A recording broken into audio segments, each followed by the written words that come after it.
Hello everybody and welcome back to another Getting Stuff Painted, my bi-weekly update, give or take on the various miniatures I've been painting for the games we cover here on the channel. I see one of my dog's hairs I missed before I started, oh it's stuck to the base, that's why. Before I started recording, there we go, there's more. She's currently shedding her winter skin, I think. Skin? Fur, you know what I mean.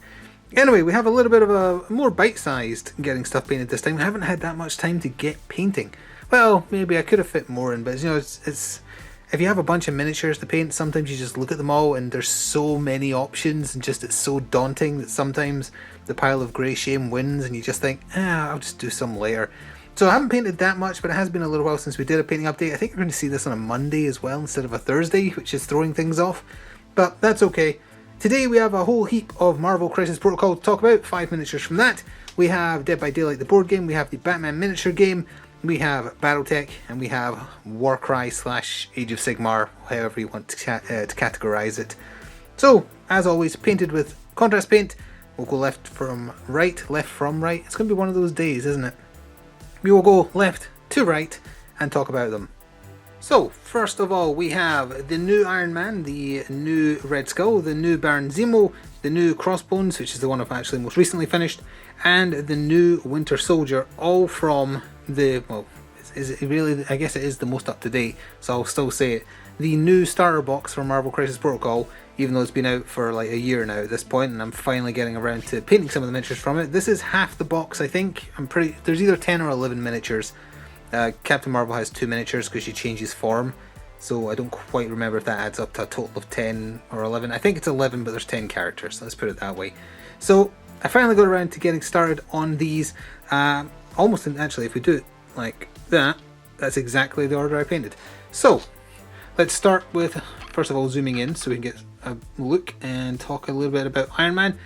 How many Iron Men have I painted now? Because I painted the one for Marvel Zombies, I painted the one for the Marvel game that Night Models did back in the day, and I've never been satisfied with the paint job because the red always ends up getting dulled down to the point where I wish it was warmer. I used Bal Red, which is the warmest red contrast available, and dry brushing of Necron Compound to give it that metallic finish on the edge highlighting. For the yellow, I used Iron Jaw yellow, I think it was. Again, I guess I'm trying a new yellow because I don't like a Yandon yellow for Iron Man's yellow coloured parts of his armour. Didn't work out too great. I remember mucking around with this, like building up, putting it back down, like rebasing, and just trying again and still not really being super happy with it. A little bit of non-oil to add some oil and metallic depth, and Frostheart Blue for like his arc reactor, and a little bit on the hand with a standard, it's probably not going to focus on the hand, is it? It's going to focus on his body or head, but a standard Citadel paint. I don't remember which one offhand. It's the sky blue one, whatever that one's called, but it's just a nice light blue just to show that he's like firing off a repulsor blast. And then for the base, we've got Basilicanum Grey, Yandon Yellow, and Gryffindor Orange, which are my go-to 3 for kind of like booster effects or rocket shooting effects. And the base itself is Basilicanum Grey with Storm Vermin Fur on top, and Agras Earthshade in the creases and the sewer grating, stuff like that. And that continues across all of them, so I won't bother talking about the base again. But this Iron Man, I don't know, it's basically just on par with all the other ones I've painted. Wouldn't say he's better or worse, really. Red Skull, I tried to do something that I did with the old base box version, which was have the glow of the Tesseract / Cosmic Cube like affecting him. Never really know like how much is too much when you're trying to do one of these weird glow effects. Like where would the light go? How bright would it be? Wouldn't it be very in here, like brighter here but darker down here? So I think if I wanted to touch this up a little bit, I'd get an even lighter blue and just do a tiny bit like up around his hand. That is in focus, right? It struggles with lots and lots of black clothing as well. I know that from showing off many Batman miniatures all over the years. Speaking of the black paints, it was the old Black Templar. Yes, whichever black contrast paint is the older one, since that gives you a more grey finish, like not quite grey, but the highlights and the raised parts look more grey, which lets you build on that, which I used across Winter Soldier and Crossbones as well. Whereas their newer black contrast paint is a much more matte finish almost. It doesn't let you build on it as easily, at least in my experience. But either way, this Red Skull, I think he turned out slightly better than the other Red Skull I did years ago.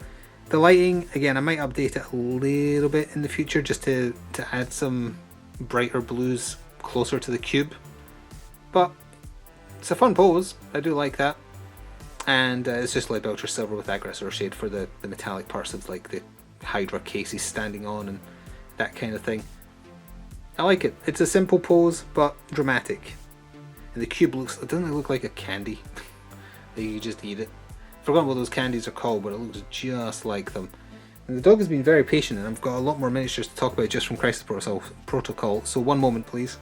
So next we have Baron Zemo not wearing his trademark coat like the first version was, but in a very dramatic sword fighting coup de grace type pose. And for him, again, well actually you know what, I used the newer black. I keep forgetting if it's Black Templar, if it's the newest one, or what was the other one, Black Crusade? I'm blanking on the other black contrast paint.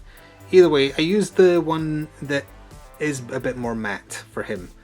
And I used Sigurd Burgundy for the purplish burgundy parts. Gryph-hound Orange for the hilt and his headband thingy, and it's just the base coat with non-oil over the top, the Grey Seer base coat. If you aren't aware, everything here is based in Grey Seer, as always. Again, very dramatic pose. That's a running theme with this starter box. Like, there is obviously a bunch of repeat characters. There's an Iron Man, there's a Captain America, there's a Red Skull, there's a Baron Zemo, but it shows you how far they've come with like the ambitious modelling they do now for just how dynamic the models look. That is probably exemplified most actually by good old Bucky here. I stand by that the original Winter Soldier miniature for Crisis Protocol is their worst miniature. Doesn't look like him. It's a horrible, generic, boring pose. It looks kind of squidgy and pudgy. It's just an absolutely terrible model. This, on the other hand, is fantastic. It looks exactly like Bucky should look in his Winter Soldier persona. It's dynamic. Well, it's not really dynamic because he's kind of just standing in a battle pose, but it looks dynamic. He's got a gun, he's got a knife. He isn't just some weird pudgy meatloaf looking guy. Like, if you haven't seen the original Winter Soldier model, it's in the box that comes with Vision. Go look at it. It's their worst miniature by far. There are a couple more they've done that I don't like, hence why I've never bought them, like the Howling Commandos, and I think there's one other I'm forgetting. I'm not a fan of those. But the Bucky one was definitely the worst in my opinion, and this one is so much better. It's really, really great. Tons of detail on his body armor. Speaking of that, I used the black contrast paint I was talking about. I did a dry brushing of the Fang on top to give it that kind of bluish look. Silver is just Leadbelcher, and then no, he was super quick. His hair is the Gargax Sewer contrast, whatever that's called, the orc name Sewer, and the base done as I described already. Love it. Super simple, but so much better. And honestly, I would allow using this model as a stand-in, but using the stack card for the other one, if you wanted to, for whatever reason. I think they're the same threat value, but either way, because it is that much better. Then we have, literally finished earlier today, Mr. Crossbones, also kind of in a more threatening pose, better proportioned as well, I will say, than the original. The original starter box, it was fine, overall great, but a lot of the models by comparison to where the range ended up going are a little off looking, maybe a bit more comic booky. These are a lot more like realistic proportions, so definitely a better improvement there. His armor has a lot more detail and just generally pretty nice, and it was super easy to paint. I used both black contrast paints here. I did a little tiny dry brushing of Leadbelcher on the gun. That is Storm Fiend for the blue part of his plasma rifle thing. That gun is ridiculously large. I guess that's why he's got those guns to hold them. And it's just the base coat for his face mask with non-oil over the top. He was very, very quick to paint, but also a vast improvement on the one from the original Star Box. So good on them. Like, the quality in the new Star Box is great. I see a ball has finally been moved to my feet, because when I went to throw one before, it was too far away. One moment, please. And moving on. Already seen on camera if you've been following the Dead by Daylight series, but this is the Spirit. Yes, the Spirit. The Ring-esque kind of parody lady. Now, I did paint her a little while ago, but from what I remember, I believe I used Aethermatic Blue for her skin tone. I had a little bit of trouble finding a proper official source for what skin tone she is, because I remembered her just being like pale white. And then I was looking at, like, there's official action figures, and they're blue, and I mean like Smurf blue. So I was like, that's weird. Which one is right? And in most of them, she was kind of pale-ish blue. I don't know if they changed her at some point, maybe for legal reasons. So I went with Aethermatic Blue. I kind of wish I'd just stuck with like pale white and maybe just done the white contrast paint for a little bit of grey, and then maybe a tiny like thin dry brushing, or not dry brushing, a thin coating of Nuln Oil. I kind of wish I'd done that in retrospect, just because that's how I remember her, but it seems like apparently she either now has or always had blue skin of some tone. So there you go. That is Skeletor Horde for her various bandages, Leadbelcher Silver for her unfortunately bent sword, because that's how the miniature came, with blood for the Blood God on it. And I've already described how to do the bases with the previous killers we've talked about. She is a collector's edition killer from... Yes, she is. So you have to find the collector's edition if you want to pick her up. Oh yeah, her hair is just again one of the black contrast paints, and she has a little bit of like shards of glass sticking out of her. I tried to pick those out with silver. Did you hear that? That was a ball being dropped on my foot. She is very annoyed that I only threw it once, I guess. Well, okay, fine. I finished talking about the spirit. I don't have any other killers from the box on the table yet, but maybe in the future. So let's move on. You may remember last time, I think it was in the last one, I had 2 out of the 4 of the Little Nightmares for the Scarecrow crew for the Batman miniature game. Just wanted to finish the 4, even though I can't really play it right now. And these guys are not fun to assemble because of that arm that's kind of lurching forward. It is meant to look like that, kind of like they're moving weird, but it doesn't have a nice anchor point because of a misshape, and misshapes in Night Models molds are as common as, I don't know, green grass. So that was just, it was an awful pain. And if you turn, I think it's this one that's the worst. No, maybe it's the other one. You turn one of these, I ended up painting these basically the same. I have actually used 2 different tones of green for their shirt, but it's exceptionally difficult to tell because they are so very close to each other after you put the Nuln Oil on. I don't know, hang on. I distinctly remember one of them having like a slight gap. Maybe I filled it when I was painting and I've forgotten. Oh, you know what? I bent his head back so the hat is covering it. It was this one. That's why there's no gap between the hat and his back on this one, but there is on this one. Yep, that's what it was. I hid it. I managed to conceal the damage. Or not even the damage, it's just a misshapen mold. But either way, I covered rather all the colours I was using for these last time. I used the Hulk green, the one I call Hulk green, which I think is Mantis green contrast for this one. And for this one, I used that newish green I tried for the first time, which I think is for the Flesh Tearers. It's a Flesh Tearer contrast colour. I don't quite remember its exact name, but I haven't gone around to painting any Flesh Tearers with it yet. I will. It's on the to-do list, along with many, many other things, like the He-Man miniature game sitting next to me right now that I'll still have to crack open. But, you know, things to do. I can't really prioritise Batman stuff. It's just, I'd done 2 of them, so I wanted to do the other 2 just to have them done. Oops, sorry. But I've still got a bunch of things that I purchased from their massive sale sitting literally right here, and I can't make them be the priority. I just can't, because I can't play the game. So as much as I would like to be painting maybe like a new Bane or a new Joker or a new Batman, what's the point? That's the thing they really need to consider, although they won't, because Night Models is just reusing their Batman rule set for their Game of Thrones miniature game, and I mean that literally. It is literally the rulebook for Batman with words exchanged to match the license. Lazy? Yes. Good? No.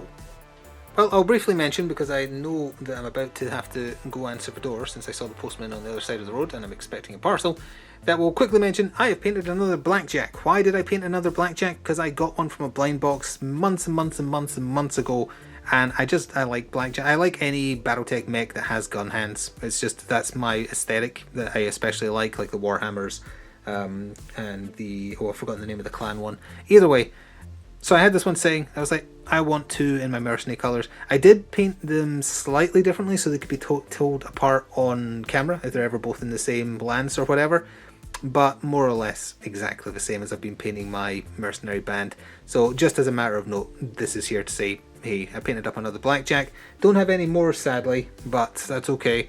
I've got stuff like an Orion still to paint, so I hate the Orion, by the way. But either way, there's still more Battletech coming. I know I haven't played it for a little bit.